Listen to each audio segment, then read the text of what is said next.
Bad King John. Has anyone here heard of Bad King John?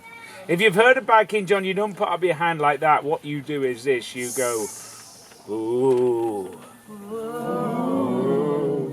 That was more spooky. I was just going for a good old-fashioned boo. Boo. But they called him Bad King John. Boo. They called him Horrible King John. Boo. They called him Not Very Nice King John. Because he didn't care about the likes of you, me, or even that man standing there. All he cared about was hunting. Each and every day, Bad King John would ride out of one of his many castles with a fine bird of prey, a hunting hawk upon his arm, his long dogs running with him. And each and every day he would run and hunt in the greenwoods like this. But one day word got out that Bad King John, he wanted to go hunting near a village, which isn't that far away from here, called Gotham.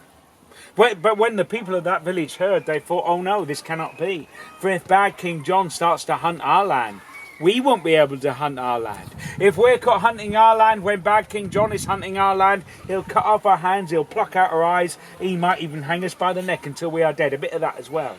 Yeah. What can we do? Well, what could they do? They came together in a fair and fine meeting like this. They talked and they talked and they talked to talk. They made a plan and they waited for the king's men to come. Now, they didn't have to wait very long because a few days later, the king's herald, the king's messenger, rode into the village of Gotham. Why he was doing this for, I've no idea. And as he rode into the village, he looked all around. And as he looked all around, he thought, this is very strange. For normally when he rode into a village, people would run from their houses to see the fine men upon the fine horses. But not today. The village was quiet. There was no one around. And so he continued riding through the village until he got to the pond. And when he got to the pond, he saw a girl who looked just like you. Except she wasn't going. She was sad. Tears were running down her face. She went like that. Look at the way they laugh at that poor girl's misfortunes. Aren't they cruel? He sounds like a man. That's how women sounded long ago, honestly. And they were all called Bernard. Honestly, it's true. I was there. Such were the girl's tears. The herald said to her, he said, my poor girl, my poor child, what ails thee? Why are you so sad? And she spoke these words. She said, it's the moon. The moon from up in the sky is drowned. For just last night, as I walked past the pond, I saw the moon in the pond. I tried to save her. I tried to pull her out with my stick, but I couldn't. And now the moon is sunk beneath the water. The moon is dead. No, it isn't. But was it? It wasn't. It's What behind was a it then? cloud. What? Behind a cloud. But this is night time. No, it's a daytime. Actually, that could be true. Now you've really confused me. It doesn't. But was it the moon she saw in the pond? Reflection. No. The reflection. Hands up if you agree. You knew that, they knew that.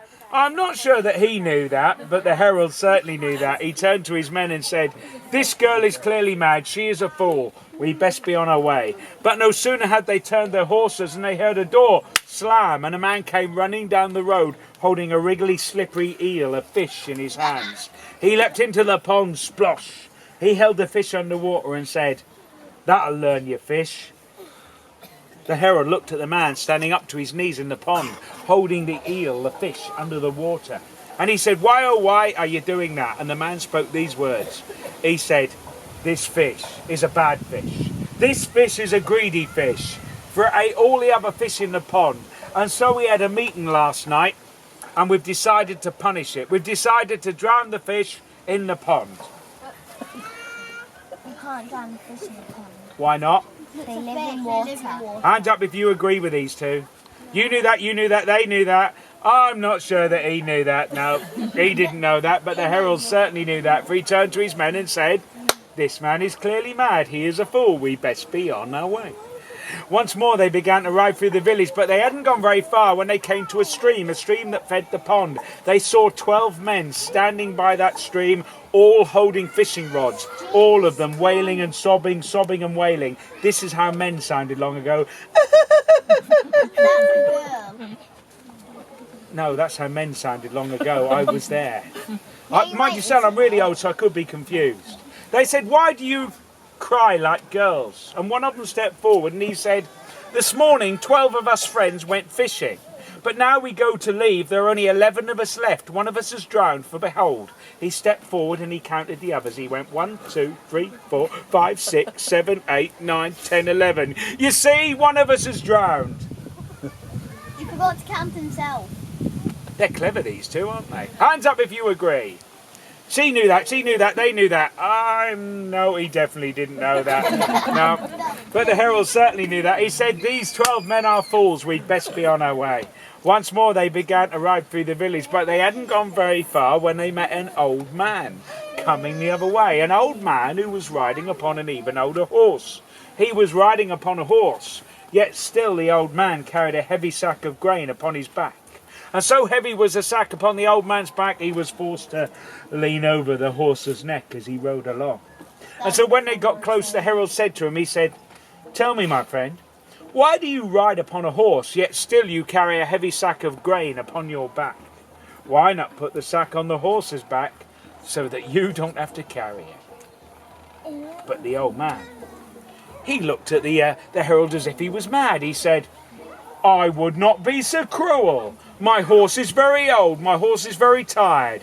I carry the sack on my back so that the poor old horsey doesn't have to carry it. But he's carrying more weight.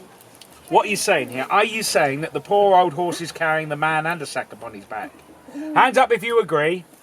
You knew that, they knew that. He definitely didn't know that. He's still thinking about the fish at the minute. But the herald certainly knew that.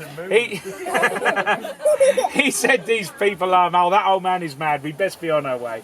Once more they began to ride through the village. They hadn't gone far when they saw many of the girls of Gotham, many of the boys of Gotham, many of the old folk of Gotham all coming the other way. And each and every one of them is carrying a great big heavy bundle of wood, huffing and puffing under the hot summer sun. So when they got close, the herald said to all and one and all, he says, tell me, you lot, where are you going with your great big bundles of wood? Why not put them down and rest a while?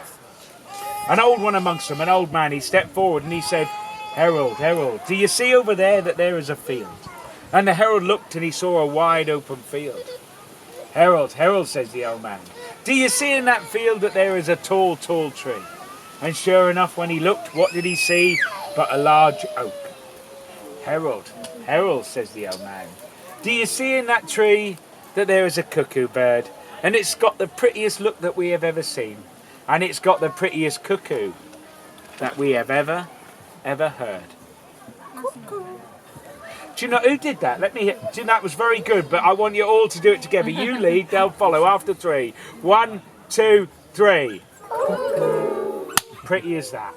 So pretty as a cuckoo bird, says the old man. What we're going to do is this. We're going to take our bundles of wood and we're going to build a low fence around that tall tree so that we can trap that cuckoo bird, so that we can keep that cuckoo bird for our own. What? Go on. It can fly, so it can fly over the fence. The bird could fly over the low fence. Hands up if you agree. You knew that. They knew that.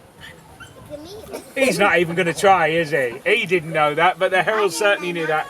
He said, these people are mad. They are more mad than the man who tried to drown a fish. They are even more cuckoo than the girl who thought the moon had drowned. We best be on our way. Quickly they rode all the way out of the village back to bad King John. And the herald said, John, if you knew him very well. He said, whatever you do, do not go hunting near the village of Gotham, for they are a village of fools. And so it was, bad King John, he never went hunting near that village. They kept their wild boar and their deer for their own. For whilst they were a village of fools, there was much cleverness, there was much wisdom in their madness.